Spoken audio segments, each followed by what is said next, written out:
우리의 믿음은 이렇게 생각합니다. 아니, 이래야 된다고 믿습니다.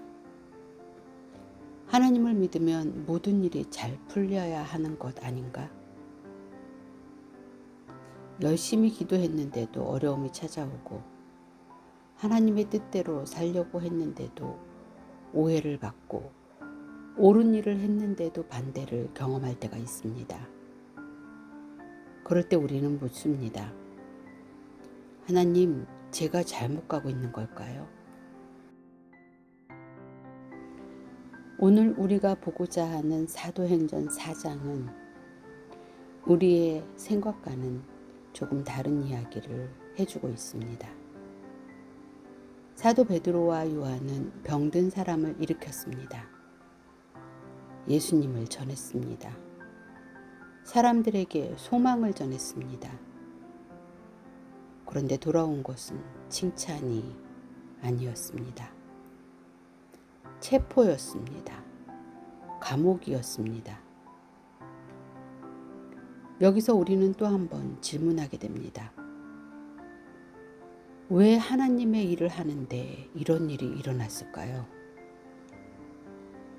사도행전 4장은 믿음이 있으면 어려움이 없어진다고 말하지 않습니다. 오히려 믿음이 있기 때문에 맞이하게 되는 현실을 생생하게 보여줍니다. 그렇다고 누가는 그 현실을 절망적으로 기록하지는 않습니다. 사람은 베드로와 요한을 감옥에 가둘 수는 있었지만 하나님의 말씀을 가둘 수는 없었기 때문입니다. 오늘 우리는 사도행전 4장을 통해 왜 믿음의 길에는 반대가 찾아오는지, 그리고 하나님께서는 그 반대 속에서도 어떻게 일하시는지를 함께 묵상해 보겠습니다. 사도행전 4장은 베드로와 요한이 붙잡히는 장면으로 시작하지만 사실 누가는 복음을 막으려는 세상과 멈추지 않는 하나님의 일을 함께 보여줍니다. 성전 미문에서 일어난 기적은 순식간에 예루살렘 전체에 퍼졌습니다. 평생 걷지 못했던 사람이 일어나 걷고 뛰며 하나님을 찬양했습니다. 사람들은 놀랐습니다. 베드로는 그 기회를 놓치지 않고 예수님을 전하기 시작했습니다. 그리고 많은 사람들이 그 말씀을 믿기 시작했습니다. 모든 것이 좋게 흘러가는 것처럼 보였습니다. 하지만 바로 그때 전혀 예상하지 못한 사람들이 나타납니다. 제사장들, 성전 경비 책임자, 그리고 사두개인들입니다.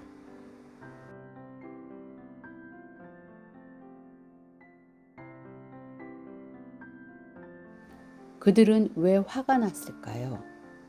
기적이 거짓이어서가 아닙니다. 안진뱅이가 걸은 것은 누구도 부인할 수 없는 사실이었습니다.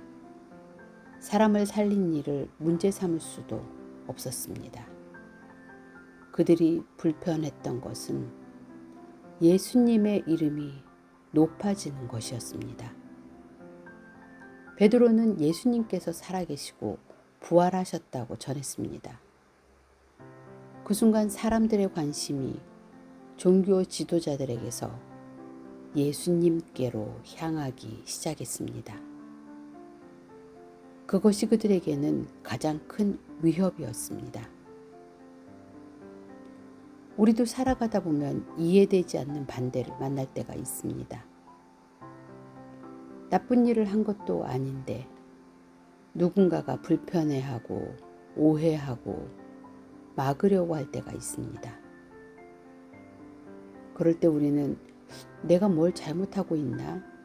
라는 생각을 합니다. 하지만 사도행전 4장은 한 가지 사실을 우리에게 알려줍니다.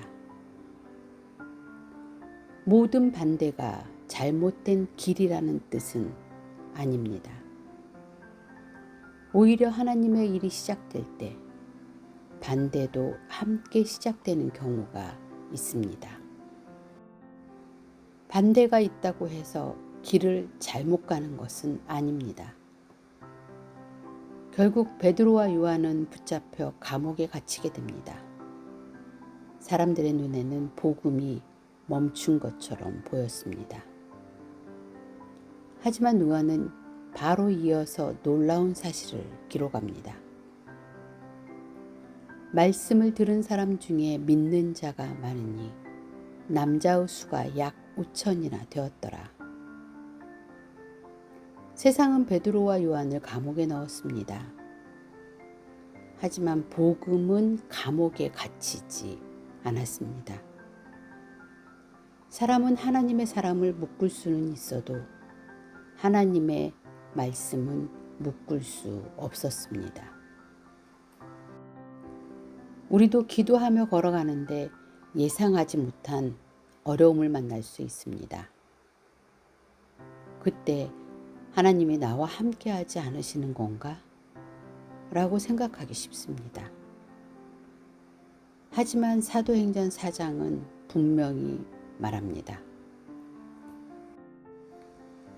하나님은 어려움이 없는 길만 인도하시는 분이 아니라 어려움 속에서도 자신의 일을 이루시는 분입니다. 눈앞의 반대만 보지 말고 그 속에서도 일하고 계시는 하나님을 바라보라고 말합니다. 사람들은 베드로와 요한을 붙잡았습니다. 그러나 하나님께서는 더 많은 사람의 마음을 붙잡고 계셨습니다. 이것이 사도행전 4장의 첫 번째 메시지입니다. 사도행전 4장의 핵심은 여기부터입니다.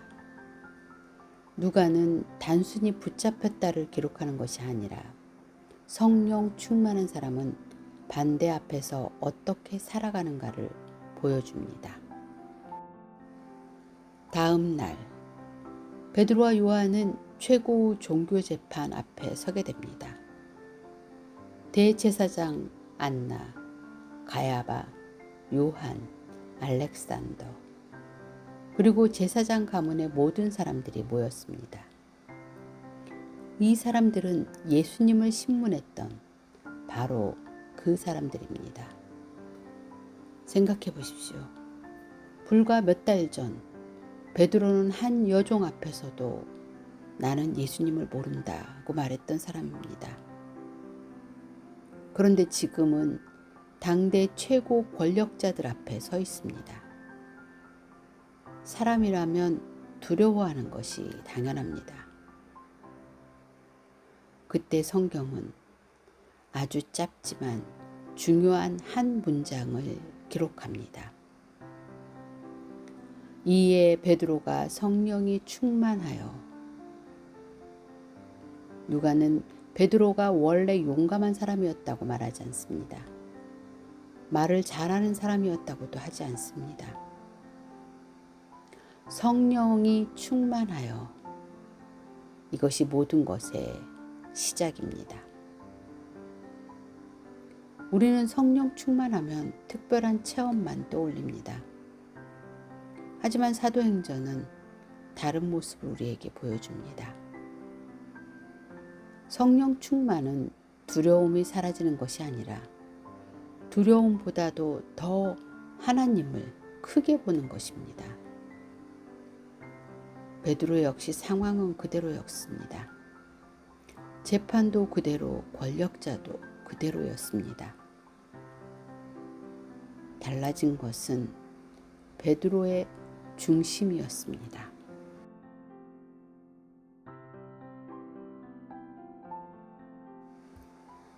성령은 두려움보다 믿음을 크게 하십니다. 베드로는 말합니다. 이 사람이 건강하게 된 것은 나사렛 예수 그리스도의 이름 때문입니다. 또다시 베드로는 자신을 말하지 않습니다. 기적도 자랑하지 않습니다. 끝까지 예수님을 말합니다. 그리고 사도행전에서 가장 강력한 말씀 가운데 하나를 선포합니다. 다른 이로서는 구원을 받을 수 없나니. 베드로는 구원의 근원이 오직 예수님께 있다는 사실을 담대하게 증언하고 있는 것입니다. 우리도 살아가면서 신앙 때문에 말하기 어려운 순간이 있습니다. 직장에서, 가정에서, 사람들과의 관계 속에서 믿음을 드러내는 것이 부담스러울 때가 있습니다. 그럴 때 사도행전 4장은 우리에게 말합니다.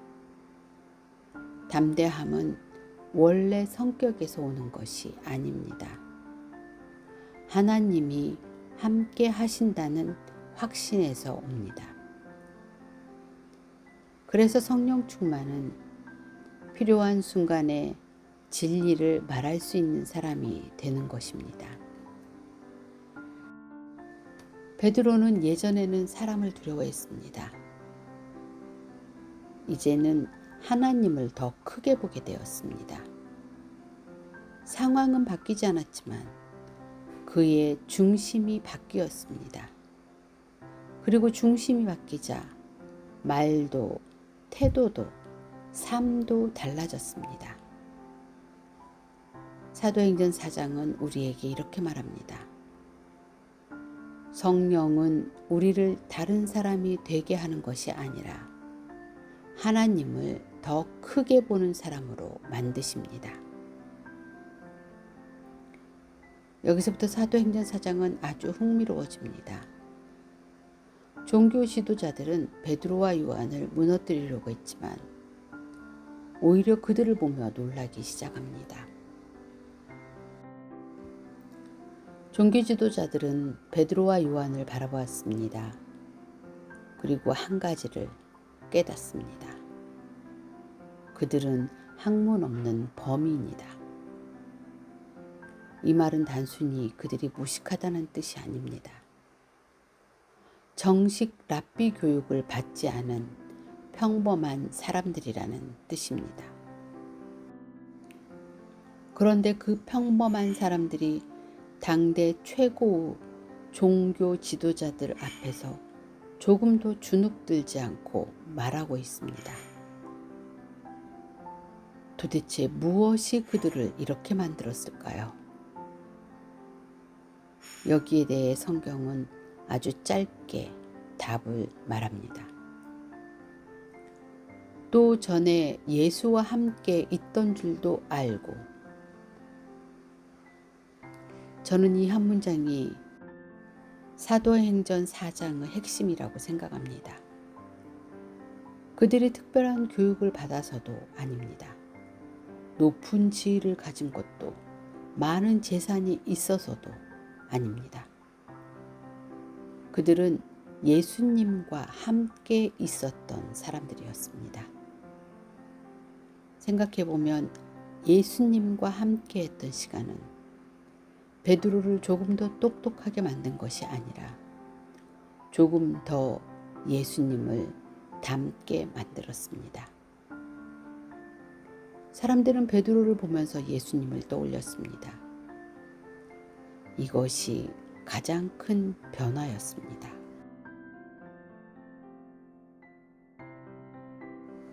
종교 지도자들은 베드로의 말을 반박하고 싶었습니다.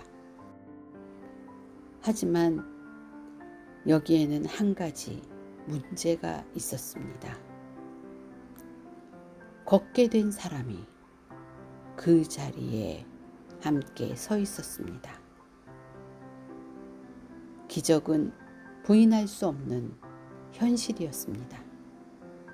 그래서 그들은 진리를 반박하지 못하고 사람들을 협박하기 시작합니다. 그들은 말합니다. 다시는 예수의 이름으로 말하지 말라. 이 말은 예수님의 이름을 없애려는 시도였습니다. 하지만 베드로와 요한은 조용히 그러나 분명하게 대답합니다. 하나님 앞에서 너희 말을 듣는 것이 옳은지, 하나님의 말씀을 듣는 것이 옳은지 너희가 판단하라. 그리고 이어지는 말이 참 담대합니다. 우리는 보고 들은 것을 말하지 아니할 수 없다. 이 말은 예수님을 만난 사람은 그분을 말하지 않고는 살 수 없다는 고백입니다. 우리도 살아가면서 사람들의 시선을 의식할 때가 많습니다. 내가 이 말을 하면 어떻게 생각할까? 괜히 나를 이상하게 보지는 않을까? 하지만 사도행전 4장은 우리에게 질문합니다. 내 삶의 기준은 사람입니까? 하나님입니까? 베드로는 사람들과 싸우려 하지 않았습니다. 그저 하나님께 순종하는 길을 선택했습니다. 신앙은 하나님께서 옳다고 하시는 길을 조용하지만 흔들림 없이 걸어가는 것입니다. 사람들은 베드로와 요한의 학력을 기억하지 않았습니다. 그들의 배경도 기억하지 않았습니다. 사람들이 기억한 것은 저 사람은 예수님과 함께 있었던 사람이다 였습니다. 저는 이것이 사도행전 4장이 우리에게 남기는 가장 아름다운 도전이라고 생각합니다. 내 삶을 통해 사람들이 무엇을 기억하게 될 것인가? 나의 능력일까? 나의 성공일까? 아니면 저 사람은 예수님과 함께하는 사람이구나 라는 인상일까요? 이것이 사도행전 4장이 우리에게 던지는 가장 깊은 질문입니다. 이제 사도행전 4장의 마지막입니다. 여기에서 누가는 놀라운 결론을 보여줍니다. 베드로와 요한은 풀려났습니다. 그러자 그들이 가장 먼저 한 일이 무엇이었을까요? 베드로와 요한은 감옥에서 나왔습니다. 그들은 먼저 교회 공동체를 찾아갑니다. 그리고 오늘 있었던 일을 모두 이야기합니다. 여기서 참 흥미로운 점이 있습니다. 그들은 이제 어떻게 해야 하지라고 걱정하지 않았습니다. 앞으로는 조심하자라고도 말하지 않았습니다. 그들이 가장 먼저 한 일은 함께 기도하는 것이었습니다. 그들의 기도는 더 놀랍습니다. 저 같으면 이렇게 기도했을 것 같습니다. 하나님, 이런 일이 다시는 일어나지 않게 해주세요. 우리를 안전하게 좀 지켜주세요.